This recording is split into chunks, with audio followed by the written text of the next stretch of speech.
Pessoal, o debate hoje seguindo aqui no tema do Oriente Médio. Vamos conversar aqui a respeito desse conflito, né, entre Irã e Israel, que foi encerrado essa semana, e as consequências desse processo. Silêncio nas armas, ruído na política é o tema do nosso debate de hoje, que vai reunir três especialistas para a gente tratar aqui no programa a respeito desse processo. Para isso, eu já vou apresentar aqui do outro lado da tela para conversar com a gente o Mohamed Nadir. Mohamed Nadir, que é professor de Relações Internacionais e coordenador do Centro de Estudos Árabes e Islâmicos da Universidade Federal do ABC.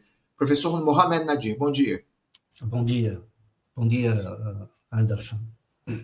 Professor, eu quero agradecer muito a sua presença aqui novamente com a gente nesse debate. Obrigado por contribuir conosco aqui no Faixa Livre para tratar de um tema tão importante como esse do Oriente Médio. E além do professor Mohamed Nadir, eu tenho já aqui pela primeira vez para conversar com a gente no Faixa Livre Samira Osman. Samira Osman, que é professora de História da Ásia na Universidade Federal de São Paulo, a Unifesp. Professora Samira Osman, bom dia.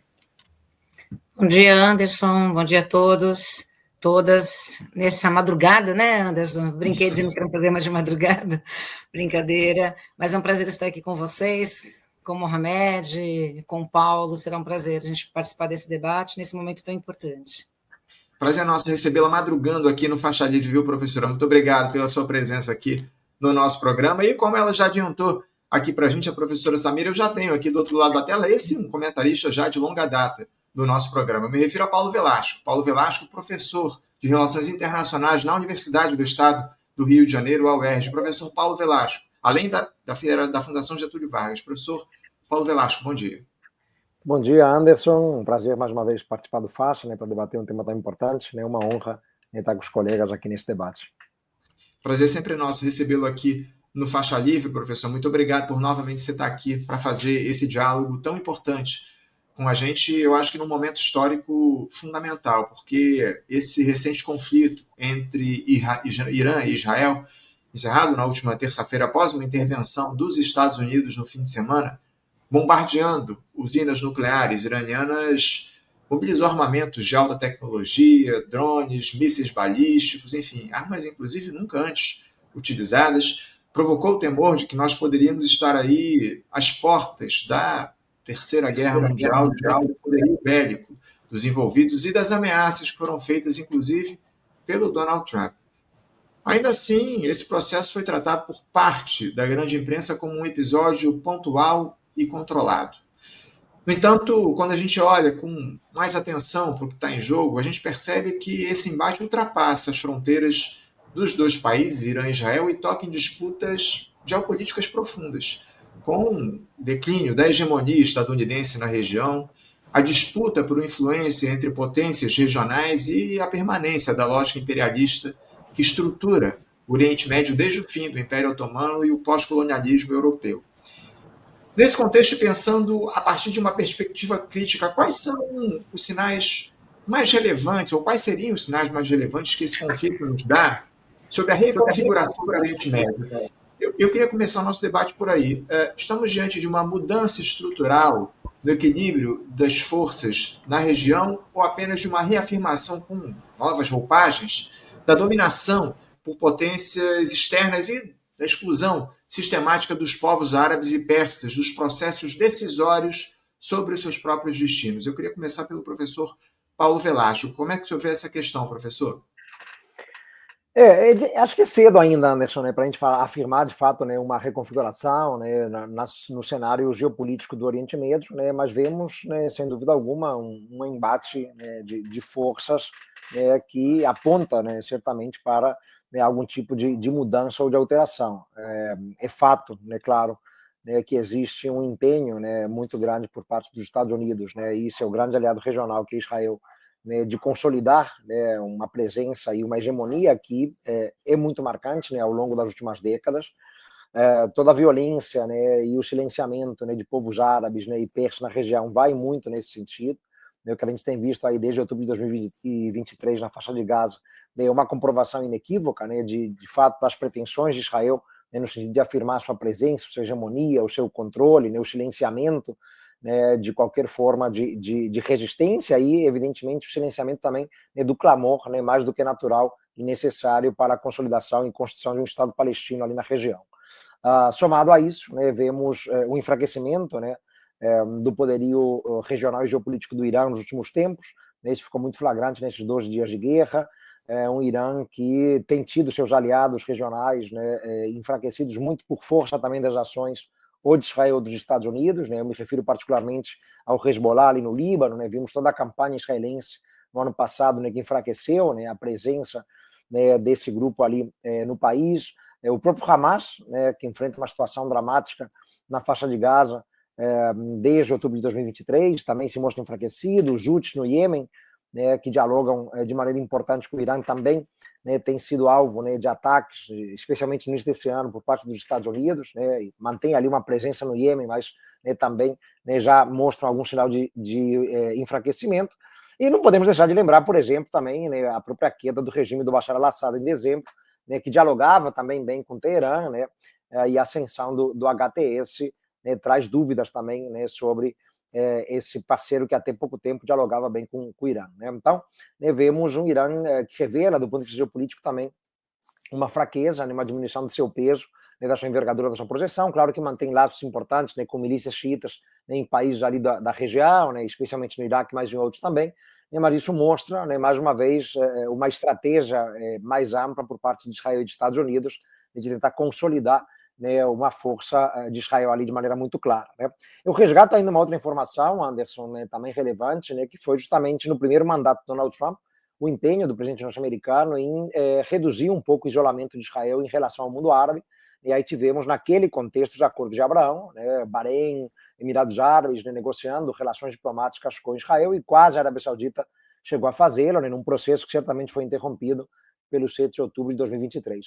Mas hoje o momento de Israel, né, junto ao mundo árabe, não é dos melhores, né? Apesar dessas estratégias, né, que eu acabei de comentar em relação ao mundo árabe, em relação ao país persa, né, vemos, né, Israel sendo objeto de críticas, né, e de um rechaço amplo, né, do mundo árabe, inclusive por parte, né, de países que já dialogavam, né, com Israel, passaram a dialogar com Israel. A gente olha, né, para a Arábia Saudita, por exemplo, né, um aliado importante dos Estados Unidos, vem fazendo críticas contundentes às ações de Israel ali na faixa de Gaza, né, e vários outros players, né, Emirados Árabes também ali no Golfo Pérsico, né, que estabeleceu relações com Israel no primeiro mandato de Trump. Então vemos, né, Israel, apesar da sua envergadura militar muito robusta, isso não surpreende muito, né, apesar de toda essa campanha e todo esse armamento, como você citou bem, ultramoderno usado por Israel, né, ali no enfrentamento do Irã, o Irã vulnerável, enfraquecido, né, Israel não goza, né, certamente, do melhor momento em termos de imagem junto ao mundo árabe, né. Dito isso, né, reitero, é difícil ainda, né, fazermos algum tipo de projeção, né, sobre uma mudança profunda, né, no que é a geopolítica, no modo como a geopolítica do Oriente Médio se apresenta, né, mas temos visto algumas alterações. A influência de atores regionais, né, de atores extra-regionais é marcante, né, como tem sido nas últimas décadas, né, Estados Unidos, evidentemente. A Rússia, claro, tem questões mais urgentes para cuidar, né, embora tenha se oferecido ali para ajudar na questão do Irã, mas tem questões mais urgentes para cuidar no âmbito doméstico. Mas vemos uma China, por exemplo, né, que nos últimos tempos ganhou também projeção e influência na região do Oriente Médio, né? Então, vemos aí alguns movimentos preocupantes, a meu ver, né, nos últimos tempos, reiterando, né, justamente as posições, né, muito controversas por parte de Israel, né, em termos de violência, em termos de crimes de guerra, né, na faixa de Gaza é intolerável o que está acontecendo, né, ataques também abusivos contra o Irã, né, ataque preventivo, como a gente sabe, Anderson, não tem amparo no direito nacional. O ataque dos Estados Unidos contra as centrais nucleares é duplamente um ataque criminoso, né, porque não se pode atacar centrais nucleares, porque isso vai contra o protocolo adicional à Convenção de Genebra de 1977, e também foi um ataque preventivo, né, o que também contraria o direito internacional público, né? Então, é um conjunto amplo de variáveis, né, mas nada que escape muito à lógica que vimos em vários outros momentos de práticas abusivas das grandes potências, especialmente os Estados Unidos, né, e sempre, né, colocando em xeque, né, a própria sobrevivência e vida, né, de povos, né, e de grupos que não convergem diretamente com os interesses geopolíticos dos Estados Unidos da América, claro, né, e do seu grande aliado regional, que é Israel. A gente acompanhou muito de perto esse processo aqui ao longo dos últimos dias, viu, Paulo? Fizemos 2 lives no último domingo, acompanhando ao vivo essas ações dos Estados Unidos lá no Irã, esses bombardeios às unidades nucleares iranianas. Também fizemos aqui lives especiais durante a segunda, a terça-feira, até o fim desse conflito. Enfim, uma situação muito grave que a gente acompanha muito de perto. Mas eu queria ouvir também o professor Mohamed Nadir a respeito dessa primeira questão que eu trouxe aqui. Como é que o senhor avalia, professor, essa situação, o equilíbrio de forças no Oriente Médio? Enfim, fica à vontade. Bem, obrigado, Anderson. Bom dia, professora Samira, professor Paulo. Então, eu acho que o professor Paulo já fez uma abordagem muito geral, bastante pertinente.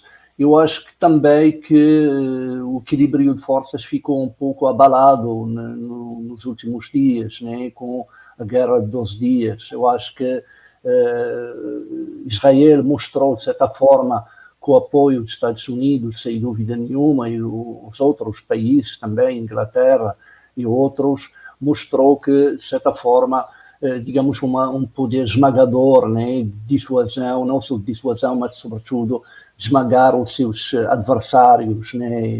No meu ver, o Irã mostrou algumas falhas, algumas vulnerabilidades claras, né, nesse equilíbrio de forças, né, com Israel, desde logo, a presença, né, mostrou que a sociedade está muito infiltrada, né, com espiões, etc., né, que transmitem, informações, e isso está a ser uma purga, está a ser feita no Irã para controlar isso, mas, de qualquer forma, mostrou também uma certa vulnerabilidade em termos de defesa aérea, né? Não tem, Israel mostrou que podia fazer o que queria no céu, né, do iraniano, né? Então, creio que, mas existem alguns elementos muito interessantes, e que o Irã é eu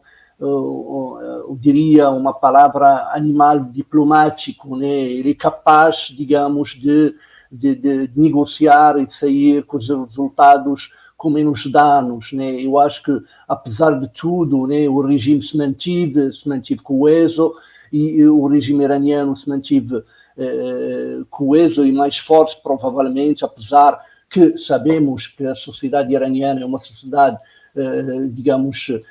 quase bipolar, né, com os conservadores a dominarem, né, a liderança política e religiosa, e os liberais, né, os reformistas, que querem, uma sociedade mais aberta, menos fechada, etc.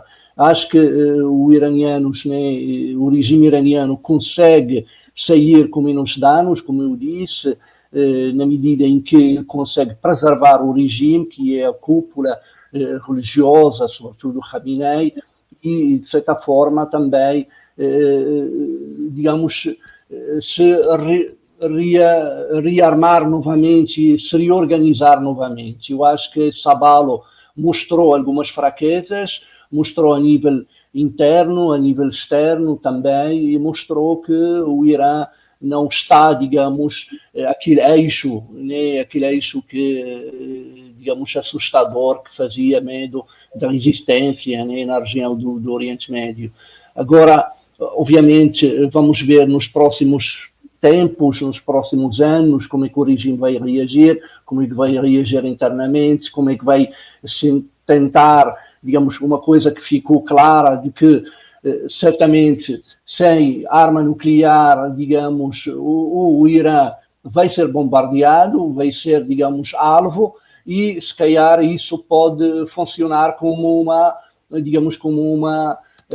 razão, né, para o regime buscar a arma nuclear. Eu acho que isso pode agravar a situação e pode, fazer com que, uma bola de neve, né, em que cada vez mais, né, o regime quer buscar essa arma dissuasora, né, mas basicamente o que ficou claro, esse poder esmagador, né, do Israel na região. Agora, o Israel não tem,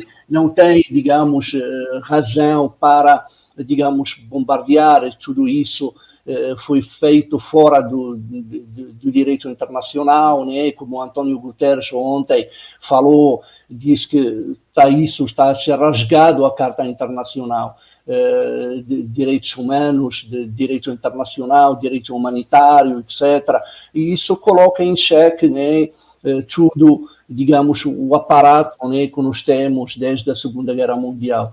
Lembra-se que também Israel foi fundada no ano de 1948, o ano, né, também da Declaração Universal de Direitos Humanos, no mesmo ano também da Nakba, da catástrofe. Então há um pecado original, né, também nas Nações Unidas, na fundação da Declaração de Direitos Humanos, que foi rasgada desde logo com a entrada, né, do Israel como membro fundador, digamos, como membro, digamos, das Nações Unidas. Então, Israel está, de certa forma, digamos, a se apoderar com o seu apoio americano, com o apoio norte-americano, e está fazendo o que quer, está se tornando, né, aquela palavra que é de destruidor de nações, podemos dizer, fazendo o que quer, digamos, na região do Oriente Médio.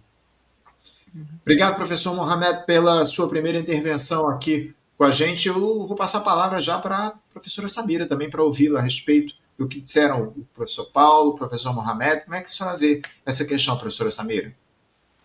Bom, eu acho que fomos bem contemplados pelas palavras do Paulo e do Mohamed.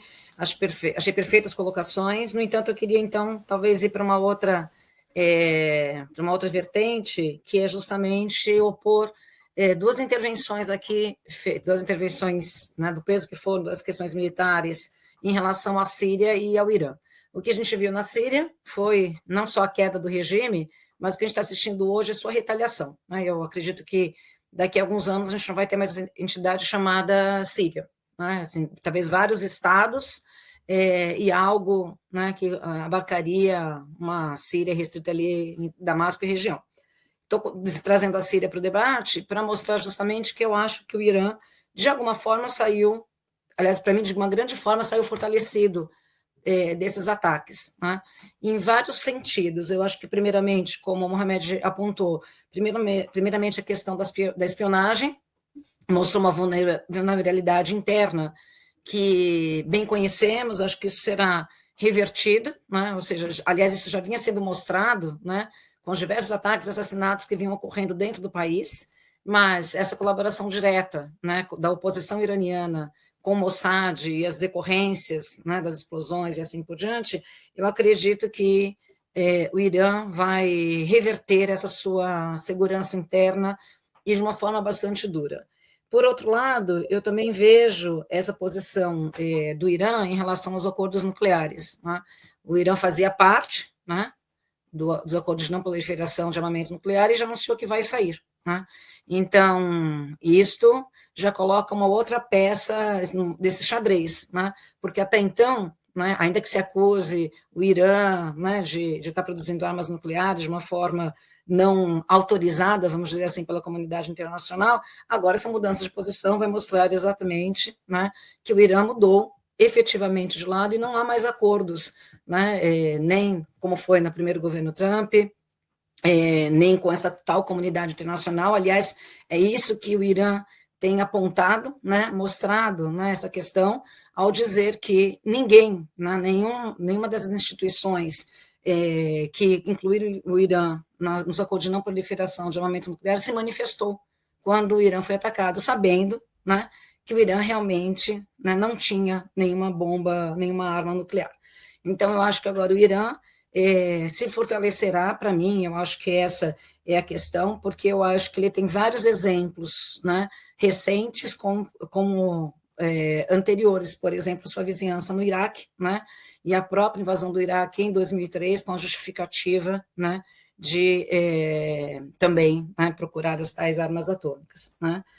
Outra questão também que me parece é que o regime internamente sai fortalecido, porque eu acho que é uma característica do Irã e por causa do xiismo, né, que é essa ideia, né, de um martírio coletivo, no sentido de que, nesse momento, o país se vê unido em torno deste inimigo comum, né, como na história do xiismo, isso é muito claro, né, essa ideia de que há um regime usurpador, né, há uma ideia da traição e a ideia do martírio, né, acho que a ideia do tudo ou nada. Isso ficou muito claro quando Khamenei já anunciou uma lista tríplice para substituí-lo caso ele fosse assassinado. Então, essa ideia, contrariamente ao que Bashar Assad já tinha feito, né, na hora que o regime ia cair, ele se mandou, o Khamenei disse, estou aqui, fico até o fim, e se for assassinado, né, a sucessão já está garantida.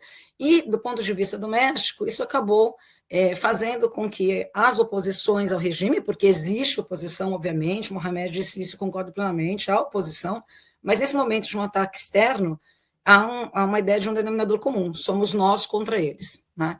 E aí, claro, pensando nessas questões das traições, dos grupos opositores, que me parece que nesse momento acaba unindo a sociedade iraniana por esse objetivo comum, que é essa defesa em relação não só a Israel, mas sobretudo aos Estados Unidos. E isso mostra também uma capacidade de reorganização, né? Uma capacidade de reorganização do país, desse ponto de vista, né? De que estamos dentro dessa comunidade internacional e, na medida em que essa comunidade internacional nem nos respeita, nem nos garante o direito internacional, então estamos fora disso, né? E, efetivamente, eu acredito também que um terceiro ponto aqui é essa ideia do papel de Israel, né, como se Israel agisse por vontade própria. Eu queria dizer, mais uma vez, que Israel é o que a gente sabe o que é um fantoche, é a arma por procuração que os Estados Unidos e a Europa têm no Oriente Médio. O próprio presidente da Alemanha disse, né, Israel está fazendo o trabalho sujo pela gente, né? Então, acho que nesse ponto a gente precisa reforçar, não que Israel não tenha responsabilidade, há uma responsabilidade total, mas Israel não age sozinho. A ideia é que Israel estava provocando para que os Estados Unidos entrassem, pois, para mim, eu acho muito mais que os Estados Unidos mexem essas marionetes, né, para que Israel haja em seu nome, né? Faça esse trabalho sujo. E aí depois a ideia é que os Estados Unidos e a Europa reorganizem essa confusão que é o Oriente Médio, né? Então, eu acho que a gente precisa, talvez, nomear melhor isso, né, para que a gente não fique apenas nessa oposição. O problema ali é Israel e os países árabes que não aceitam, né, mas talvez a gente tenha que pensar isso num sentido muito maior, que é Israel com os países árabes e os interesses dos Estados Unidos e da Europa ainda nessa região. Quer dizer, uma região de interesse desde o século XIX, né, que pensamos que no final da Segunda Guerra Mundial tinha se resolvido, e o que nós vemos agora, na verdade, é uma reafirmação desses interesses na região que nunca deixaram de existir. E o terceiro ponto que me parece aqui também, que é justamente desestabilizar, né, todas as possibilidades de vou chamar aqui de terceira via, por falta de termos melhores, que é justamente essa reposição mundial com o crescimento da China, com esse reposicionamento da China. Eu gosto muito do que o Jack Good disse no Roubo da História, quando ele disse que a China só ficou fora do protagonismo da história por um curto período, e ela está pronta a voltar a esse protagonismo. E talvez seja esse o ponto, né, que os Estados Unidos estejam mirando durante todo esse período. Não é a Rússia, não é a Síria, não é o Irã, na verdade é a China. Daqui a pouquinho a gente vai aprofundar a discussão a respeito de quem saiu derrotado, quem foi vencedor nesse conflito que a gente teve recente de 12 dias lá entre Irã e Israel, mas eu queria agora aprofundar a análise a respeito de um desses players que a senhora citou na sua última resposta, que é fundamental nesse processo para a gente entender o que está em curso no Oriente Médio, que é justamente os Estados Unidos, que exerceram aí um papel que pode ser considerado ambíguo, digamos assim, porque, por um lado, forneceram apoio logístico e diplomático a Israel, fornecem já ao longo de décadas, inclusive com envio de navios de guerra ao Mediterrâneo, reforço das defesas antiaéreas israelenses e o bombardeio às instalações nucleares no Irã. E, por outro lado, os Estados Unidos atuaram, de alguma forma, nos bastidores para evitar que a escalada militar se transformasse em uma guerra aberta regional. Essa postura confirma um padrão histórico da política externa estadunidense lá no Oriente Médio. O intervencionismo seletivo, um alinhamento incondicional a Israel e a tentativa de contenção de qualquer ator que questione a influência geoestratégica, como fez o Irã. Diante disso, como é que vocês avaliam o papel atual dos Estados Unidos na arquitetura de poder nessa região? Ainda estamos diante de uma hegemonia estadunidense inconteste ou a atuação de outras potências, como China e Rússia, somada à ascensão de atores regionais autônomos, falando de Turquia, Irã e da própria Arábia Saudita, isso aponta para um cenário de transição rumo a uma ordem multipolar no Oriente Médio? Começando pelo professor Paulo Velasco, mais uma vez. Oi, Anderson. Então, os Estados Unidos eles, claramente têm um peso brutal ainda na região do Oriente Médio, né? Isso ficou bastante claro com relação à ambiguidade da posição. Eu acho que ela vai muito na conta do que é o ambiente doméstico nos Estados Unidos, né? A gente sabe muito bem que existe uma resistência grande por parte, inclusive, de setores da própria base do governo Trump, com relação ao eventual engajamento amplo, direto, profundo e duradouro dos Estados Unidos em conflitos internacionais. Uma parte da sociedade do país votou para recolocar o Trump na Casa Branca muito na lógica do America First, né, de uma perspectiva mais isolacionista, digamos assim, né, em relação a engajamentos em conflitos internacionais, embora haja também uma base do governo, né, que vai na linha dos falcões, dos neoconservadores, né, e faziam muito gosto de um engajamento mais direto e permanente naquele conflito, né? Inclusive com a perspectiva de poder contribuir para uma transição do regime no Irã, né, para uma própria queda do regime no Irã. Então, acho que o Trump ele teve que se equilibrar, né, no âmbito doméstico, né, entre esses grupos de forças antagônicos, e pensando justamente que talvez não fosse conveniente para o próprio país, né, do ponto de vista inclusive econômico, se manter ali engajado, né, de maneira profunda num conflito de magnitude um pouco maior, né? Então, houve uma demonstração de força, né, e vimos como o Trump se vangloriou, né, na cúpula da OTAN agora, anteontem, no seu discurso, né, desse poderio militar norte-americano. Ele começou o discurso dele na OTAN, né, reiterando, né, que nenhum outro exército do mundo teria capacidade de fazer o que os Estados Unidos fizeram, né? Enfim, né, uma série de loas, né, ao poder militar dos Estados Unidos, né, o que vai muito na linha do que o Trump, né, gosta de cantar vitória sempre, mesmo quando não há muitas vitórias, né, a serem comemoradas, né. Ele cantou vitória ali no cessar-fogo em Gaza, que durou um pouco mais de um mês, né, disse que resolveria a guerra na Ucrânia com telefonema, né, até agora a gente não conseguiu ver nenhum tipo de solução, mas ainda assim ele gosta de cantar vitórias, né. Então, eu acho que a postura dos Estados Unidos nesse conflito, né, de 12 dias, vai muito na linha do que é a realidade doméstica dos Estados Unidos, né, onde já não se aceita, né, de maneira tranquila a presença e o engajamento militar do país em conflitos de maior duração, né, ou de escala mais ampla e mais profunda. Dito isso, eu acho que os Estados Unidos eles revelam, né, sim, uma presença fundamental na região, né? Não chego a dizer que em contexto, Anderson, né, certamente não é mais o caso. Há outros players, né, que você inclusive citou, já tinha levantado a bola da China. A China é um ator que começa a ter uma presença grande, sobretudo por laços econômicos, investimentos, infraestrutura, né? A gente tem, né, uma noção clara de como a China depende da importação de hidrocarbonetos do Oriente Médio. Isso fez com que o país desenvolvesse laços mais profundos, por exemplo, com o próprio Irã, né, em termos estratégicos, né, na área de energia.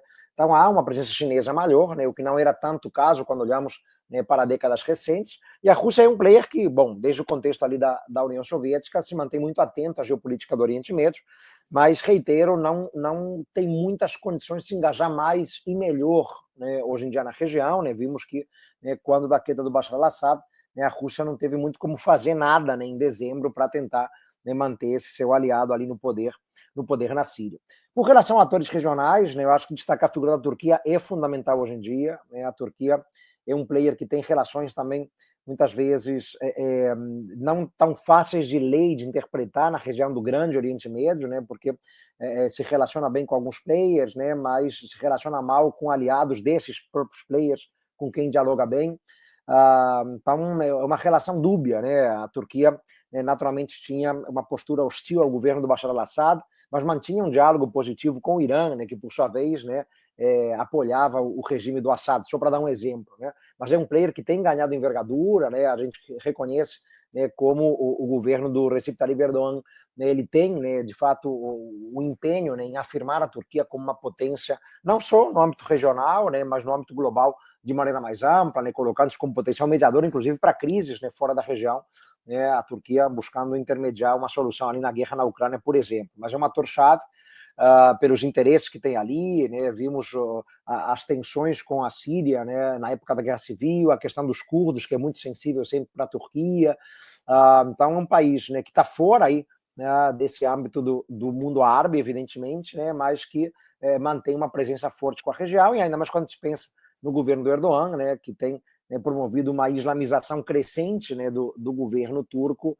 A gente reconhece, né, uma penetração, uma influência grande, né, no que é o próprio mundo islâmico a partir da Turquia. Então, um ator-chave grande, né, que curiosamente é membro da OTAN, né, em tese, portanto, aliado dos Estados Unidos, mas ao mesmo tempo compra armamento da Rússia, né, como comprou, né, os S-400, né, há alguns anos. Então, é esse ator de difícil leitura, né, porque, né, tem dialogado bem com Moscou, né, apesar de rivalidades históricas brutais com a Rússia, né, mas faz parte da OTAN, então é um player curioso. Com relação à Arábia Saudita, eu já levantei um pouco essa bola no início, né, também um país, né, que, muito embora tenha uma aliança, né, importante com Washington, e vimos, né, que quando Trump fez agora, né, a sua primeira viagem ao Oriente Médio, há pouco tempo, né, ele fez questão de se encontrar com o MBS, né, para tentar afiançar ali uma relação importante de parceria. Se encontrou, inclusive, né, com o líder do HTS, retirou o líder do HTS da lista de terroristas, a própria organização.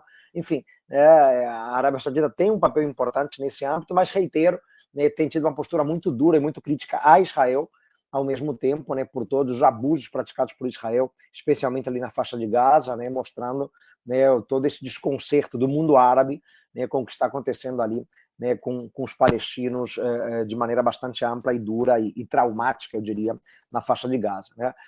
Mas temos outros players, né, que também tentam se avocar a um papel de importância, né? Oman tem buscado desenvolver uma política e uma diplomacia de intermediação na região, né? Inclusive na própria questão ali do acordo nuclear, antes dos bombardeios, né, israelenses.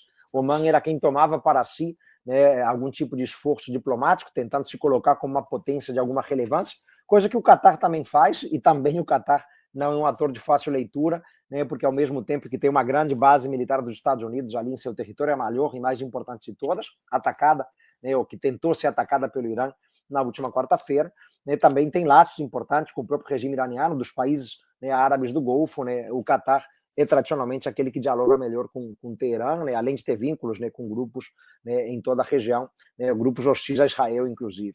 Então, eu acho que é uma geopolítica que revela, né, um conjunto amplo de players, né, e a relação entre eles, né, e deles para fora nem sempre é muito simples de fazer uma leitura, mas eu tentei trazer algumas considerações que são relevantes e que temos que levar em consideração. Mas só para fechar, os Estados Unidos se mantém, né, como um player de grande relevância, não diria em contexto, em termos, né, de poderio, mas, né, conseguiram, de alguma maneira, mostrar mais uma vez como ainda tem condições de dar algumas cartas na região, né, inclusive na busca, né, pelo encerramento rápido do conflito, porque não interessava à administração Trump, né, criar problemas na sua base de apoio, né, levando ao engajamento mais prolongado norte-americano nessa guerra.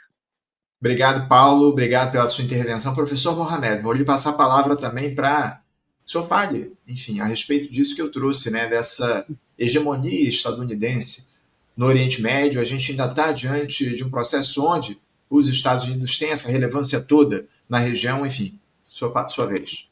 Sim, eu acho que, Anderson, eu acho que estamos num contexto bem peculiar, né, que é de uma transição hegemônica, sem dúvida nenhuma.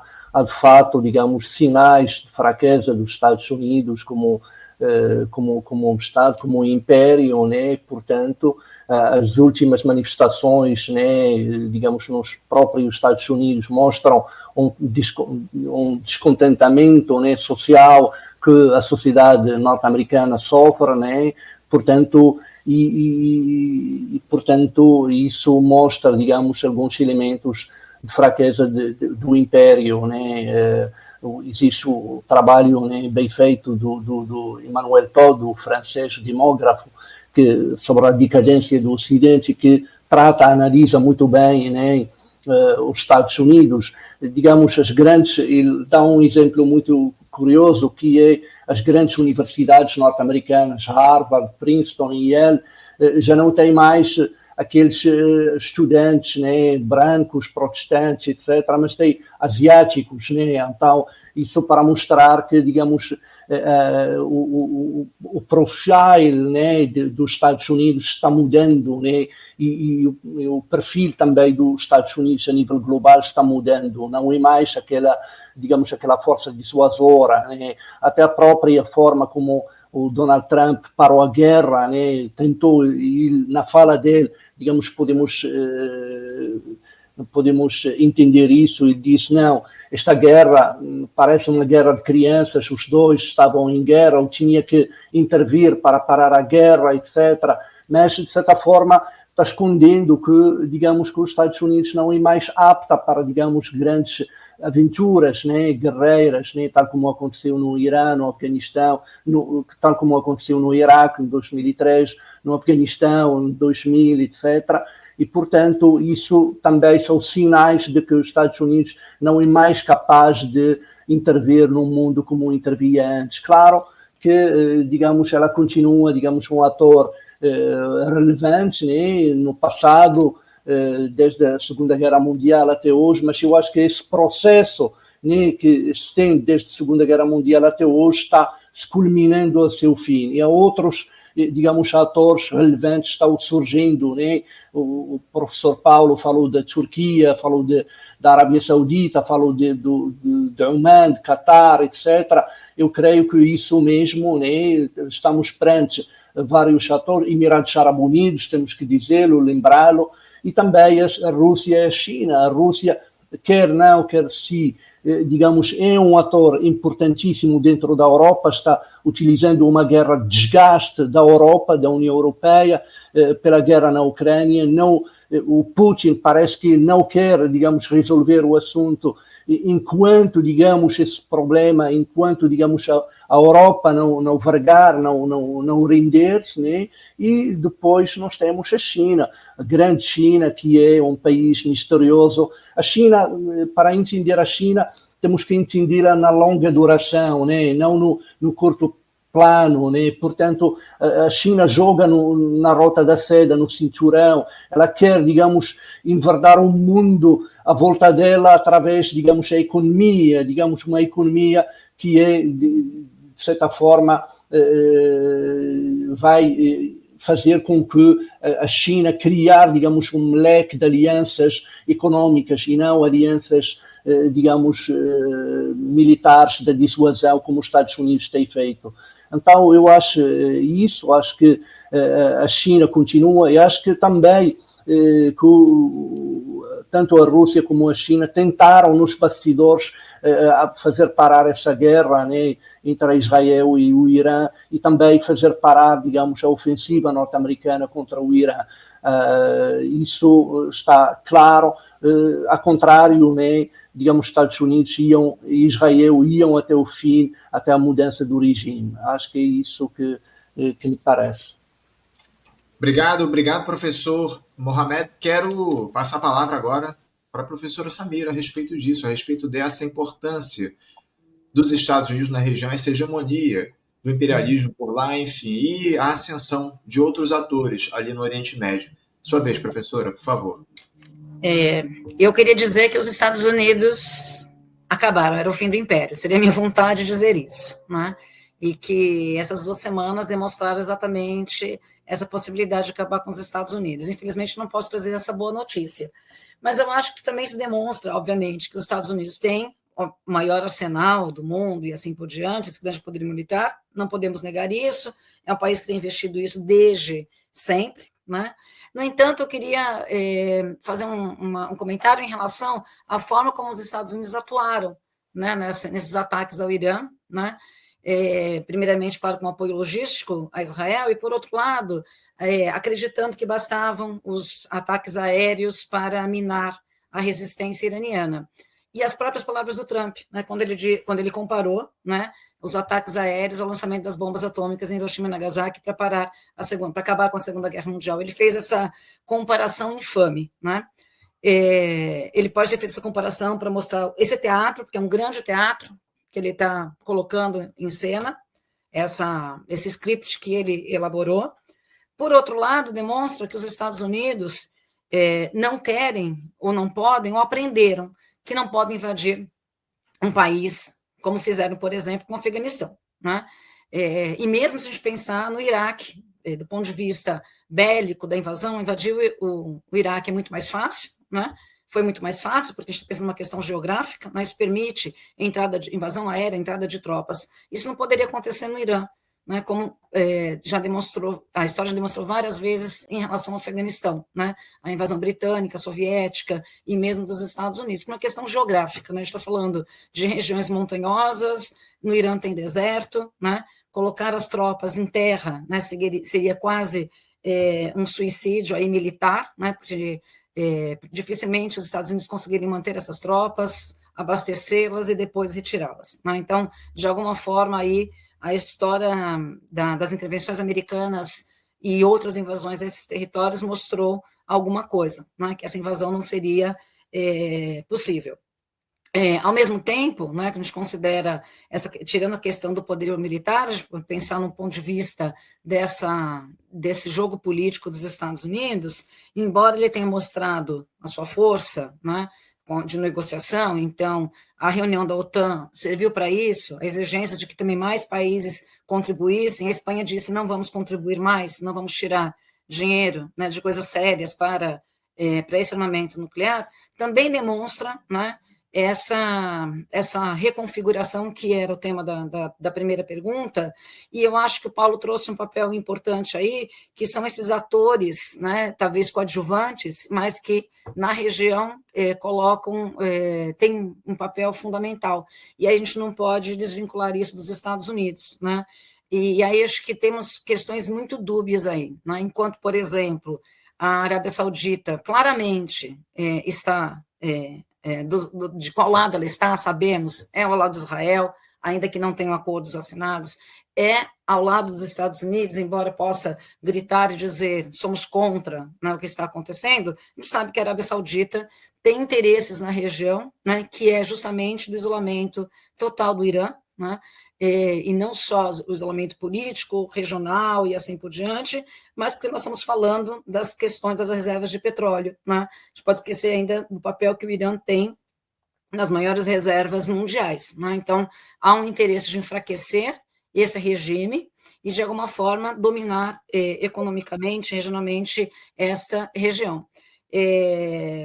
Também concordo, né, com a questão desses atores menores, né?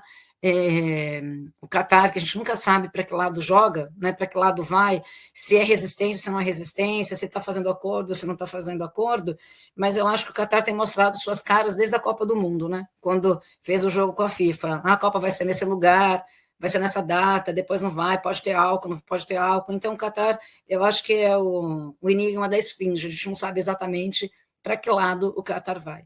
E acredito que a questão também da Turquia talvez seja uma questão muito complexa, né? Porque a gente tem que pensar na Turquia desse ponto de vista, né? É membro da OTAN, é aliada dos Estados Unidos, no entanto, a Turquia vem desde mais de 20 anos, né, da presença do Erdogan na política turca, tem tentado dizer o que a gente tem chamado de neo-otomanismo, né? Essa reposição da Turquia, não mais como uma república secular, criada no fim da Primeira Guerra Mundial, essa ideia do Ataturk, dessa ocidentalização assim por diante, mas uma perspectiva de reocupar um papel hegemônico na região, e na região, estou pensando para a região mais para a asiática do que para a europeia, obviamente, né?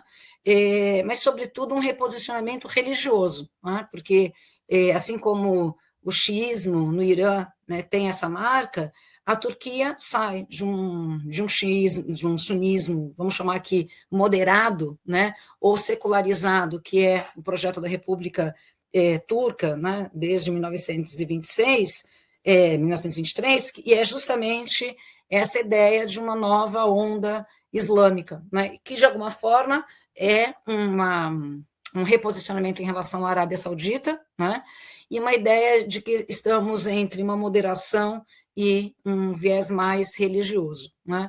Mas a Turquia faz isso, ela faz bravatas, né? Ela fala em voz alta, né? Ela chama atenção e depois ela se recolhe, né? Para não também interferir de uma forma mais efetiva, né? E, finalmente, eu acho que esse papel dos Estados Unidos, infelizmente, eu acho que ainda vai durar muito tempo. Né? Vai ser muito difícil que os Estados Unidos larguem o osso tão facilmente, que haja, né, uma política diferente para o Oriente Médio, porque se a gente olhar para trás, não é só o governo Trump anterior, é o governo Biden, foi o governo Obama, né? Na verdade, acho que os Estados Unidos nunca mudaram a sua política para o Oriente Médio. Ela tem sido a mesma, né? Ela tem sido constante em relação a isso. Não há nenhuma boa vontade, vamos chamar assim, do governo americano em dialogar de fato com o Oriente Médio, que não seja a partir dos seus interesses, né? Cuja representação ali está em Israel. Né? Então, ainda que faça acordo com um ou com o outro, os interesses dos Estados Unidos na região são próprios. Israel representa esses interesses. Obrigado, professora Samira. Encerrada essa segunda rodada, eu quero fazer um break aqui para os nossos espectadores. Você que está aqui chegando, ainda não conhece o canal, enfim, não está inscrito, se inscreve aqui no canal, muito importante. Você que está aqui pela primeira vez, se inscreve aqui no canal, você não paga nada e ajuda muito aqui o nosso Faixa Livre. Comente, curte, compartilhe, enfim, interage aqui com o canal Faixa Livre. E um outro lembrete aqui para você que é membro do nosso canal, todo mês a gente sorteia livros aqui entre os membros do nosso canal Faixa Livre. Esse mês a gente está sorteando esse livro aí, Utopia Autoritária Brasileira, do professor Carlos Fico. A gente vai sortear no iniciozinho do mês de julho, entre os membros aqui do canal Faixa Livre. Você pode apoiar o programa a partir de R$ 4,90 por mês. Então, você que está aqui acompanhando, a gente ainda não é membro do canal, apoie o nosso Faixa Livre. É muito importante esse apoio para você nos ajudar para o Faixa Livre seguir vivo.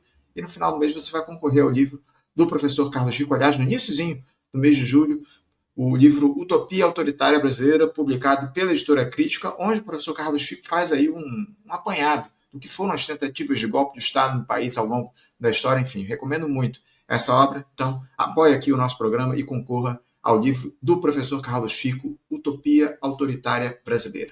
Bom, gente, seguindo aqui no nosso debate, na nossa discussão, eu queria voltar a um ator que foi, obviamente, muito falado aqui, porque é o protagonista desse debate nosso aqui, e também sobre essa guerra de narrativas que existe diante do conflito, enfim, inclusive depois do encerramento das tensões. Vocês acham que o Irã ele sai enfraquecido ou fortalecido do ponto de vista regional e simbólico após o final desses bombardeios aí com o Estado sionista? A resposta militar que conseguiu o Irã impor sobre Israel, apesar das perdas que se deram, enfim, consideradas significativas, inclusive, pelos próprios iranianos nas instalações nucleares, enfim. Isso pode reacender a liderança do Irã dentro desse chamado eixo de resistência, ou há fissuras internas e externas que colocam em risco esse papel? Professor Paulo Velasco.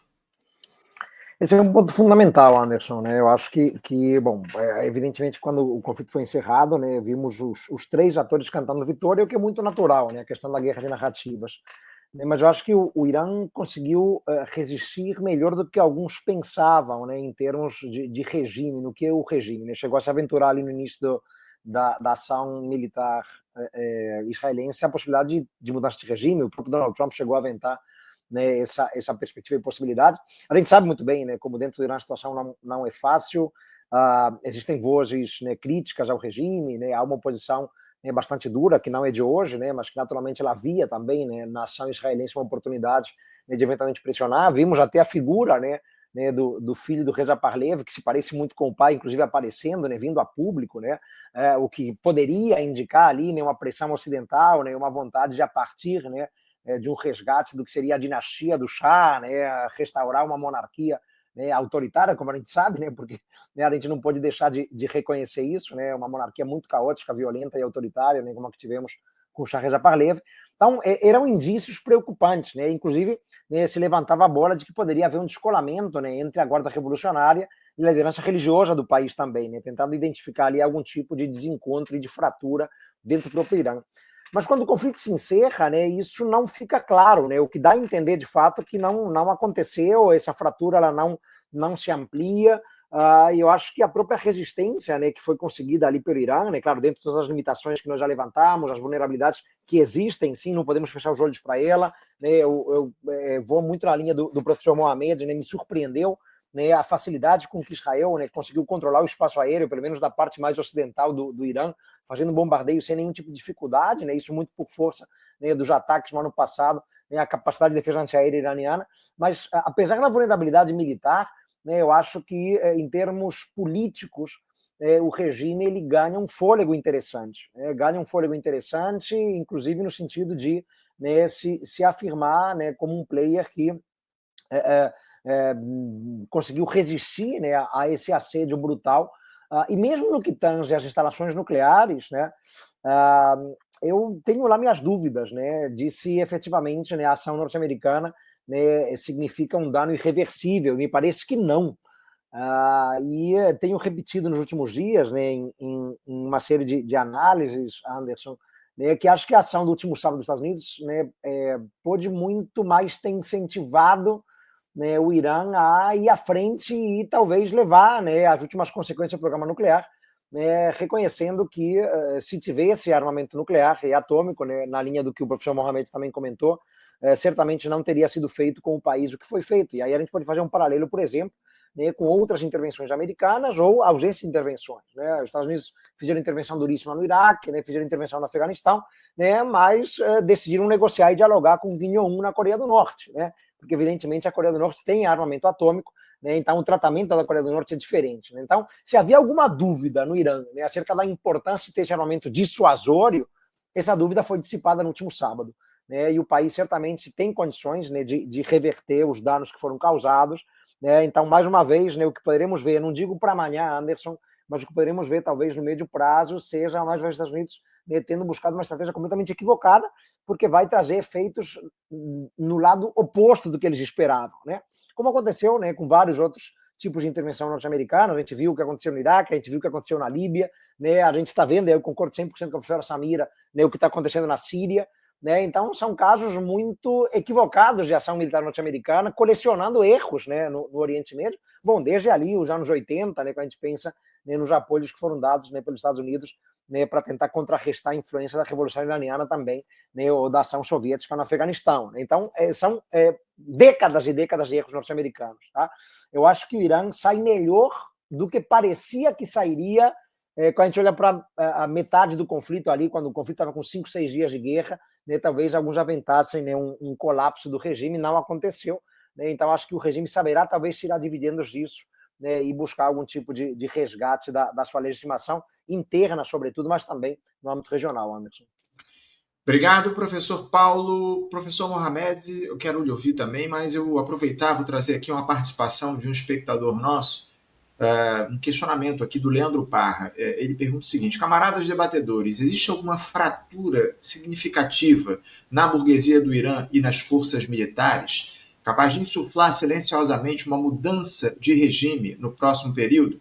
Queria que o senhor respondesse esse questionamento do Leandro e também falasse aí sobre o que trouxe o professor Paulo Velasco, por favor. Sim, eu acho pertinente a pergunta, Anderson, também acho pertinente, digamos, a intervenção do professor Paulo sobre o Irã.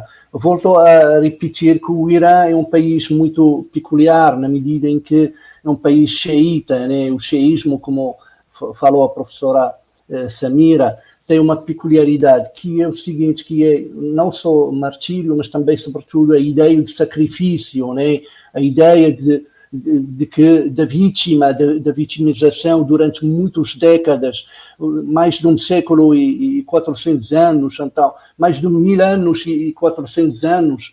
Então, isso repercute, de certa forma, sobre a sociedade iraniana. Os iranianos sentem que foram sempre vítimas, que sempre sacrificaram. Então, a morte para eles, digamos, tudo isso que acontece, é um sacrifício que já foi feito desde, digamos, o assassinato do Ali, o primo do profeta Muhammad. Então, esses elementos são muito essenciais para entender como a sociedade que fez cair o regime do Shah, que era um regime autoritário, um regime, digamos, abjeto, e que hoje nós observamos, digamos, o filho tentando dizer, digamos, aparecer nas televisões norte-americanas que se prepara para entrar ao Irã. Isso é digamos, um bluff, podemos dizer, porque a sociedade iraniana ela mudou bastante, ela está mais coesa do que nunca.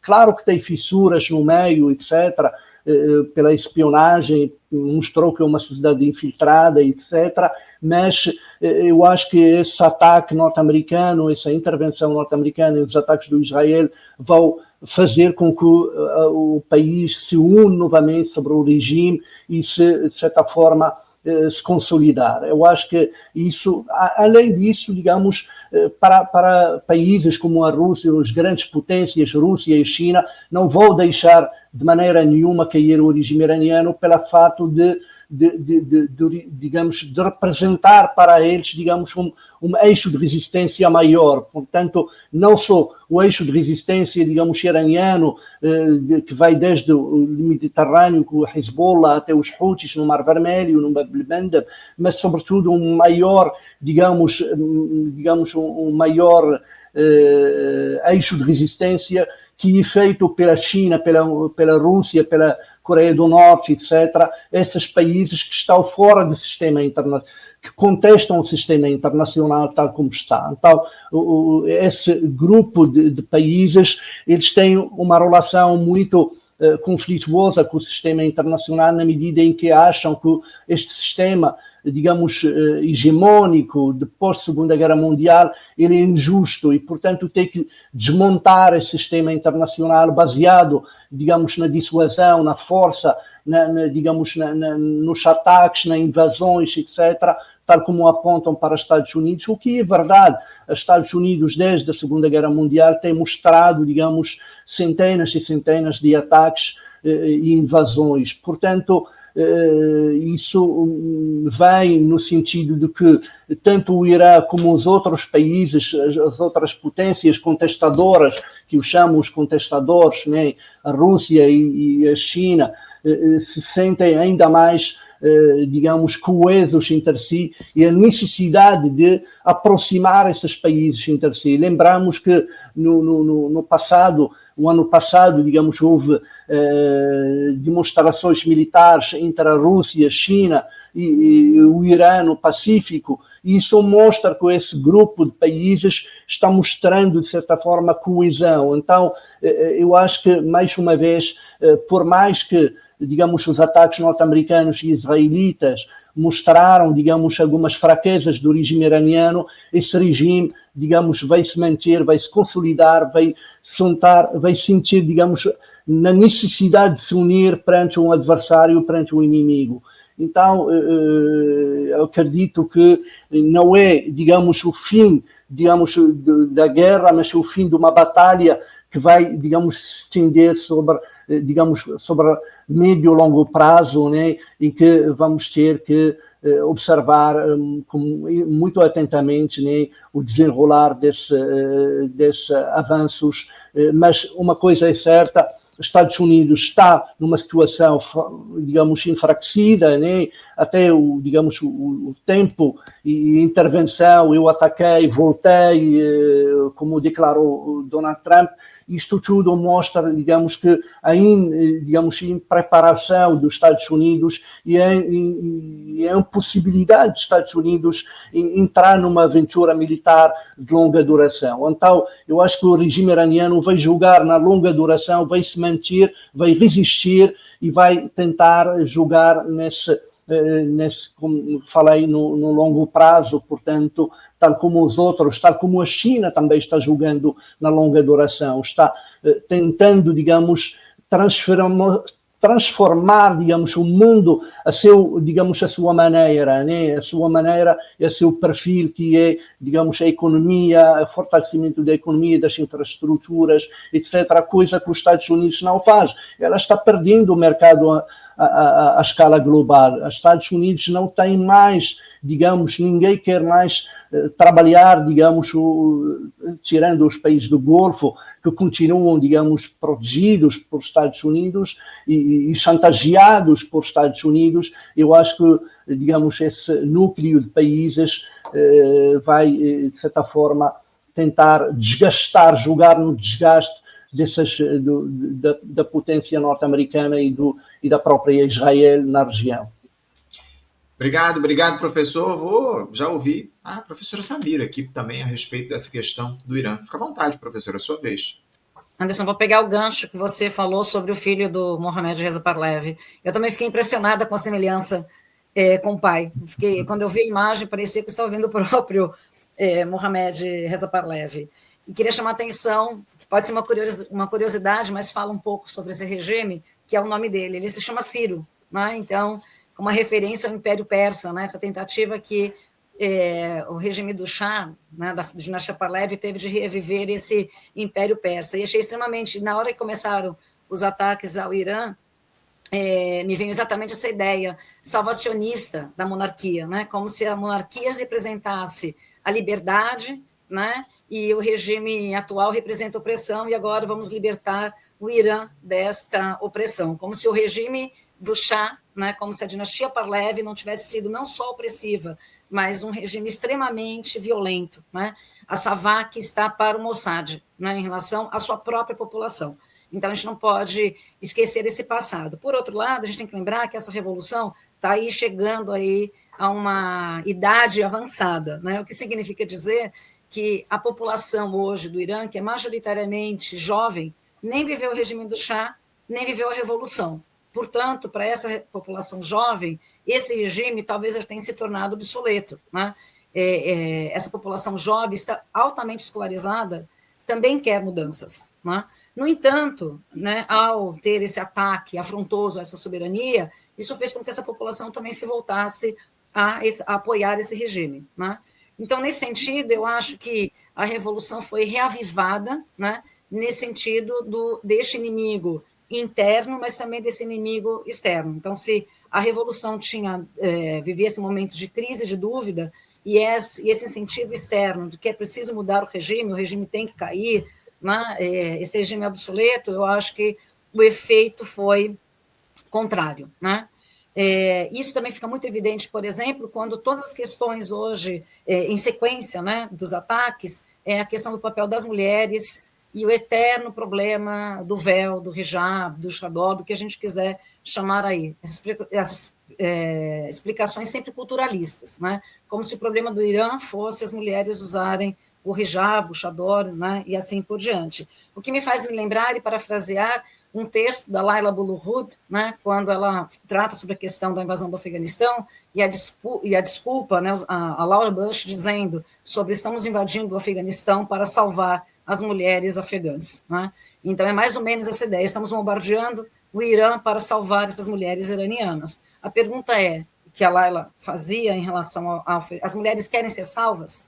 As mulheres afegãs querem ser salvas, as mulheres iranianas querem ser salvas e querem ser salvas pelo Ocidente, né? Então, mais uma vez, essa ideia, né, da salvação, do salvacionismo do Ocidente em relação ao Oriente. Se as mulheres não vão usar véu, se elas querem usar o véu, se isso vai mudar, isso é um problema da sociedade iraniana, não é um problema nosso. Não somos nós, né? Nós, o Ocidente, nós antropólogos, nós jornalistas, nós historiadores, que devemos dizer como essa mudança deve acontecer. Então, se isso acontecer, deve ser uma questão interna do Irã, e aí vamos saber se há essa oposição, que existe, obviamente, desde a criação da República Islâmica do Irã, tem oposição, né? Essa oposição pode estar silenciosa, pode estar nos bastidores, mas ela existe. Nenhum regime é unânime, né? Não há unanimidade em nenhum lugar, né? E provavelmente essa oposição vai crescente, mas tem que pensar uma oposição também e de outros grupos, né, dentro do Irã. A gente fala do Irã como um país persa, mas ele só é majoritariamente persa, né? Tem vários outros grupos étnicos, né? A gente citou aqui o Kurdistão, mas tem os baluches, né? Tem outros grupos que estão incorporados ao país, mas que se tiver um vácuo de poder, uma divisão, também vão querer um país para chamar de seu, né? E acho que os curdos demonstram exatamente esse papel, né? Assim, na Síria, no Iraque, no Irã, na Turquia, né? E a gente pode pensar no próprio posicionamento dos curdos, né? No apoio e sempre uma virada pró-ocidental, porque é isso, os curdos reivindicam um país, têm direito de reivindicar um país, né? Não estou dizendo que não tem esse direito, né? Mas dentro dessa questão interna de cada país onde eles estão estabelecidos nesse chamado aí Kurdistão. Do ponto de vista também militar, armamentista, eu acho que o Irã, claro, ainda que vulnerável, né, teve uma capacidade de ataque a Israel. Não vamos esquecer os estragos que o Irã provocou em Israel, mas, sobretudo, mostrar, né, que o domo de ferro é quase uma peneira de plástico, né?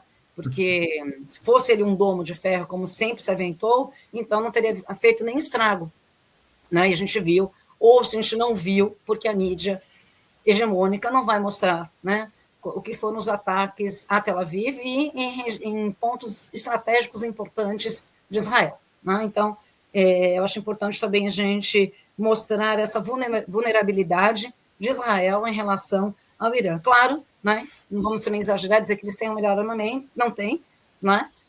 Mas vamos pensar que o Irã vive um embargo de todos os sentidos desde a Revolução, né?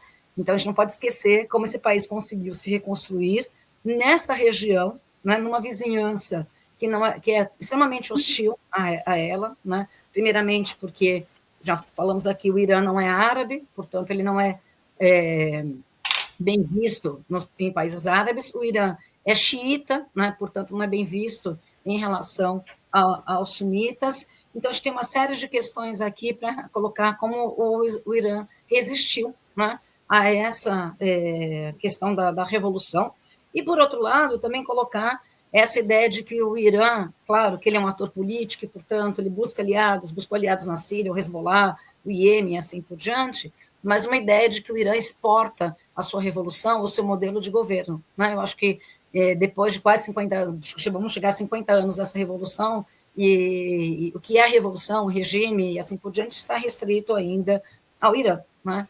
Então, acho que a gente precisa também pensar nessa questão. E, finalmente, eu queria dizer que, talvez, para mim, objetivamente, eu acho que o Irã sai fortalecido, né? Ele não foi destruído, ele sobreviveu, né? Não houve queda do regime, como a ideia era, vamos derrubar o regime, né, dos ayatolás, não houve queda, né? Se há resistência, se há oposição, essa oposição também pode ter se transformado em resistência. O que vai acontecer daqui para frente, a gente não tem bola de cristal, não é nosso papel adivinhar o que vai acontecer, né? Mas, para mim, pelo menos neste período aqui, eu vejo um fortalecimento do Irã. E, por fim, eu queria dizer uma questão que tem se aventado em algum campo das relações internacionais, é que todo mundo precisa ter arma nuclear, né? Porque é a política do botão vermelho. E, só para a gente dar uma comparação, foi o que aconteceu há um pouco mais de um mês, quase 2 meses, em relação a Caxemira, quando a Índia e o Paquistão se estranharam e rapidamente, né, houve essa intervenção, né? Inclusive, alguém está dizendo, olha, o Trump merece o Nobel da Paz porque evitou esse confronto direto. Claro, porque os dois têm armas nucleares, né? Então, não há dúvida que se cada um apertasse o seu botão, já era para todo mundo, né? Então, eu acho que, não estou dizendo, não é uma posição anti-pacifismo, eu acho que deveria ser mesmo, né, anti-armamento nuclear, mas a gente sabe que quem tem arma nuclear está protegido, né? A Coreia está protegida, os Estados Unidos nunca vai lá, né? Pode fazer bravata, pode reclamar, mas alguém viu os Estados Unidos invadirem a Coreia, né? Quando o Paquistão e a Índia se estranharam, vamos lá tentar negociar, né? E aí, claro, essas desculpas fakes para dizer, não, nós temos que conter o crescimento nuclear no Iraque, tem bomba de destruição, vamos invadir o Iraque para isso. Bom, se tivesse, ninguém invadia, né? Talvez no caso do Irã foi uma aposta, né? Jogar ali, pode ser que tivesse, né? Pode ser que tivesse, e eu acho que foi uma aposta arriscada, né? Porque talvez o Irã nos surpreendesse, né? Dizendo assim, temos, né? Temos, vocês estão procurando bomba, nós temos, né? Por outro lado, isso vai levar o Irã a pensar, então precisamos ter, né? Que eu acho que é isso que mostra agora esse cenário. Precisamos ter, temos capacidade para ter e temos amigos que podem nos ajudar a ter, né? Então, eu acho que isso já reconfigurou todas as questões hoje do Oriente Médio. E, por fim, mesmo, eu acho entender que tudo isso tem um objetivo maior, que é desestabilizar o BRICS, né? E a entrada do Irã no BRICS, eu acho que é um ponto central dessa tentativa de desestabilizar qualquer possibilidade, né, de uma virada do mundo para o outro lado, de uma outra hegemonia, o sul global e assim por diante. Obrigado, professora Samira. Gente, estamos aqui na reta final do nosso debate. Eu quero trazer um último questionamento para vocês, para ouvi-los a respeito do seguinte. Há espaço no curto ou no médio prazo, para a gente, um projeto de segurança coletiva no Oriente Médio que não esteja submetido às grandes potências e que contemple a autodeterminação dos povos da região, ou a gente está condenado aí a ciclos contínuos de guerra sob o comando de potências extra-regionais. Professor Paulo Velasco, para a gente fechar aqui suas considerações finais. Anderson, eu sou um pouco cético com relação a essa possibilidade, né, de um clima de coordenação e segurança coletiva no Oriente Médio, partindo da premissa de que existe um ator como Israel, que é o único player que tem armas nucleares em toda a região do Oriente Médio, o que já cria um cenário de desequilíbrio de poder regional, né? Então a presença, acho que de Israel ali já é um fator desestabilizador, né? Pensando no próprio mundo árabe, não há uma coordenação necessária entre os países do mundo árabe, né? A gente periodicamente vê, né, desencontros, desajustes, né, entre eles, alguma forma de antagonismo também. Isso tem sido ao longo das décadas explorado, né, por atores de fora da região, né, como já colocamos aqui na nossa conversa. E não há uma coesão e uniformidade, né, nem do ponto de vista religioso. Já falamos aqui das divisões, né, sunitas e xiitas, né, e as particularidades que há de divisões também, né, dentro desses dois grupos majoritários. Não há uma coesão do ponto de vista étnico, né, então há vários grupos étnicos variados, né, pela toda a região do Oriente Médio. Então acho difícil, né, que a gente consiga enxergar no curto e médio prazo, né. É claro que, como a professora Samira disse, não temos bola de cristal, né, mas eu sou um pouco cético com relação, né, à perspectiva de uma coordenação, né, alguma forma de segurança coletiva nos moldes que a gente eventualmente vê em outras regiões, né. É uma região que geopoliticamente tem uma importância central, por motivos variados, por mais que haja uma redução na dependência de petróleo, esse é um fator importante. As potências externas nunca quiseram, né, que a região se autodeterminasse efetivamente, né. Nunca houve nenhum empenho em favor da autodeterminação ali dos países da região, né, buscando os países extra-regionais manterem uma influência grande. Infelizmente, Anderson, sou um pouco cético com relação a isso. Obrigado, Paulo. Professor Mohamed, como é que o senhor vê essa possibilidade de a gente ter aí o respeito à autodeterminação dos povos no Oriente Médio, nesse que eu citei, nesse médio ou nesse curto prazo, enfim, é uma possibilidade real? Eu acho, sim, eu sou mais otimista, né? Eu acho que os países, né, alguns países, pelo menos até agora, já fazem parte digamos, de alguns blocos regionais e globais. Portanto, alguns países como Emirados Árabes Unidos, Arábia Saudita, a própria Irã, já fazem parte dos BRICS. Portanto, são países que entraram nos BRICS com um intuito, que é, digamos, buscar essa autodeterminação e essa emancipação. Eu acho que estamos perante, digamos, uma tentativa, digamos, de mudar o panorama, né, do Oriente Médio, apesar, digamos, de tudo isso que aconteceu, da guerra contra Gaza, da guerra contra o Irã, de busca de enfraquecer, digamos, um ator regional relevante que é o Irã, que é um membro dos BRICS. Acho que, digamos, há espaço para que, digamos, esses países buscarem caminho da autodeterminação e da emancipação no momento em que,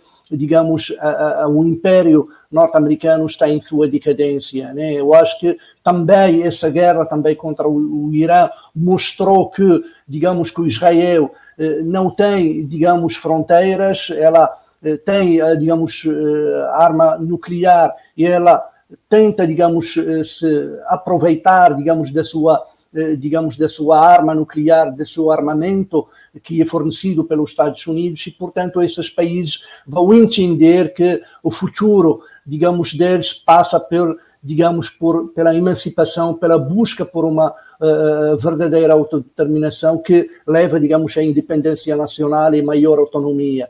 Claro que vai dizer alguém que, mas a visita última da viagem de Donald Trump, ela mostrou, digamos, essa vassalagem, podemos dizer, do Oriente Médio para com os Estados Unidos, mas ao mesmo tempo temos que buscar também investigar, digamos, a presença chinesa, as relações cada vez mais estreitas entre a China, digamos, e o Oriente Médio. A China está cada vez mais a se infiltrar economicamente, a tentar buscar consolidar esses países para, digamos, alavancar esses países. Nesse sentido, estou mais otimista. Eu acho que a lição que ficou pela guerra de junho, a guerra de 12 dias, e que esses países têm que buscar verdadeiramente por uma autodeterminação. Obrigado, professor Mohamed. Samira Osman, sua última intervenção aqui, esse protagonismo, essa influência imperialista no Oriente Médio está com os dias contados. Como é que você vê essa possibilidade de os atores daquela região, acima de tudo, enfim, a autodeterminação dos povos ser respeitada por ali? Eu vou ficar no meio do caminho entre o Paulo e o Mohamed. Eu acho que o que a gente viu desde há um tempo, né, desde o final do 19, mas sobretudo ao final da Segunda Guerra Mundial, eram dois caminhos, né, o pan-arabismo e o pan-islamismo, né? Eu, como uma nascerista convicta, né, eu gostaria de que o pan-arabismo tivesse dado certo, que as ideias do Nasser, a Terceira Via, o Terceiro Mundo, a Conferência de Bandung, né, tivesse tido seu êxito, né? E aí eu vejo que nenhuma nem outra alternativa aí se consolidou. Por outro lado, eu concordo efetivamente com o Mohamed quando ele fala dessa nova ordem mundial e o papel dos BRICS, né, e obviamente a China coordenando tudo isso, né?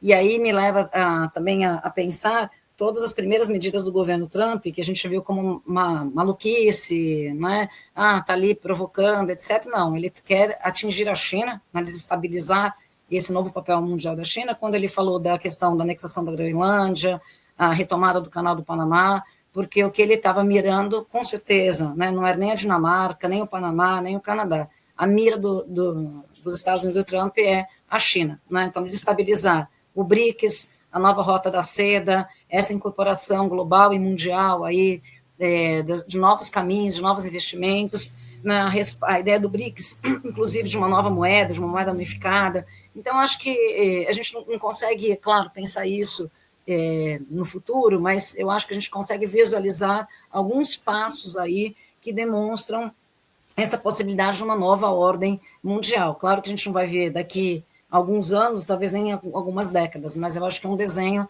extremamente interessante que tem se colocado, né? E aí eu acho que esse papel da China é exatamente de atuar nesses bastidores. A gente ficou esperando, né, que a China tivesse uma intervenção mais efetiva e etc. E eu acho que é o que a China tem feito, né, nos bastidores, de uma forma não direta, mas indiretamente ela tem agido desse ponto de vista, né? Então, eu acredito que tem, eu não sei se é uma autodeterminação efetivamente, mas uma nova ordem, né? Eu acho que uma nova ordem deve aparecer, né? Porque nenhum império, e a história nos mostra, dura tanto tempo. É verdade que os Estados Unidos já têm durado há muito tempo, né? Há muito tempo os Estados Unidos têm durado, a gente tem falado nessa ideia dessa revitalização do capitalismo, mas a história também nos demonstra que todos os impérios, os grandes impérios, no momento, acabam ruindo, né? Então, talvez seja o meu otimismo, o meu desejo, né, de que isso, de fato, se concretize, né? E, claro, eu acho que essa ideia da autodeterminação dos povos, de modo geral, deveria ser a tônica de qualquer relação internacional. A gente não pode pensar, né, que ainda existam, né, no mundo alguém que dê as cartas e que decida sobre a vida e a morte, né, como a gente tem visto em Gaza, né, desde o 7 de outubro. Os números que atingiram oficialmente são escabrosos e extraoficialmente são piores ainda, né? Então, nesse sentido, como esperança, como humanidade, a gente deseja que essa nova ordem reapareça de alguma forma. Pode ser que não seja melhor, mas talvez não seja pior do que a gente já vive hoje. 177 mil mortos é o último dado que a gente tem extraoficial a respeito desse processo de genocídio que está em curso lá em Gaza. Essa postura do Donald Trump, eu acho que, acima de tudo, é uma loucura com método. Eu acho que é importante a gente deixar isso claro diante de toda essa discussão que a gente fez aqui hoje. Professora Samira, muito obrigado pela sua presença aqui na edição de hoje. Uma alegria recebê-la pela primeira vez aqui no Faixa Livre. Um bom final de semana e um grande abraço. Obrigada, agradeço antes a oportunidade de participar desse debate, de estar na companhia do Paulo e do Mohamed, na sua companhia. Obrigado mais uma vez. Professor Mohamed, também agradecendo a sua presença aqui novamente no Faixa Livre. Muito importante sua participação nesse debate hoje. Obrigado e bom fim de semana. Muito obrigado, professor Anderson. Muito obrigado, professor Paulo e professora Samira. Muito obrigado por estar com vocês. Obrigado, um grande abraço ao senhor. Paulo, também agradecendo a tua presença aqui já há bastante tempo no nosso programa. Mais uma vez, uma alegria te receber no Faixa Livre. Um grande abraço, viu, Paulo? O áudio está fechado. Eu que agradeço, Anderson. Um prazer sempre estar com vocês, né? E hoje um debate espetacular aí com a Samira e o Mohamed, né? Tema absolutamente sensível e fundamental. E acho que o Faixa, como sempre reitero, né, faz um trabalho, né, para trazer visões que não são tão óbvias, né? Quando a gente olha para a grande mídia, e vocês trazem justamente um debate, uma discussão sempre fundamentais há muitos anos, né? Parabéns e vida longa ao Faixa, Anderson. Seguimos na luta. Obrigado, Paulo, pelas palavras, pela tua presença aqui. Obrigado, acima de tudo, aos nossos espectadores que ficaram com a gente até aqui. Na próxima segunda-feira nós estaremos de volta com mais uma edição do Faixa Livre, desejando a todos um ótimo final de semana.